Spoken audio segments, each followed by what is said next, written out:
Greetings, beautiful people. On behalf of Diane, JB, and myself, I'd like to welcome you to our February newsletter.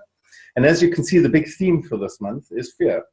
It's such a broad topic, and in a few minutes, I'm probably not going to cover even a fraction of what it's about.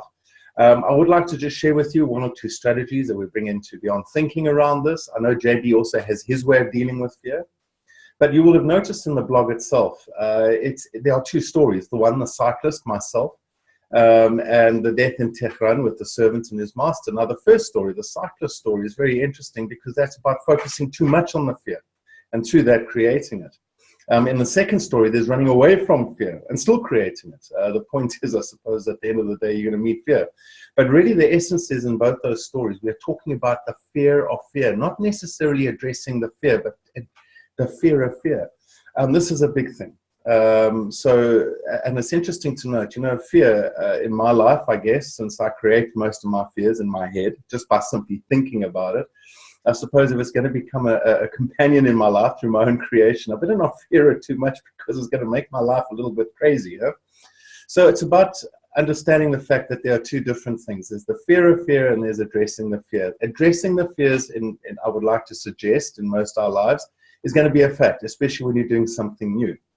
So yeah, just please look into those stories. I don't want to give you too much on it. You must discover your own truth around it. But one of the most important strategies I find, in working with fear, and it's something that we bring up in Beyond Thinking. There's always way more. So if you want to hear more about it, and you haven't joined Beyond Thinking, please come join us. If, by the way, you've been on Beyond Thinking, remember these tools again. And that is to become aware of thought. The thought is the food to that fear.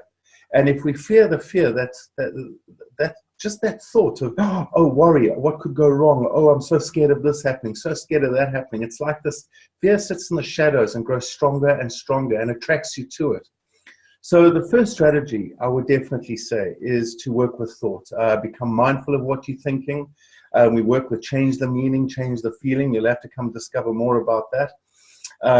But most importantly is to break that train of thought, even for a minute.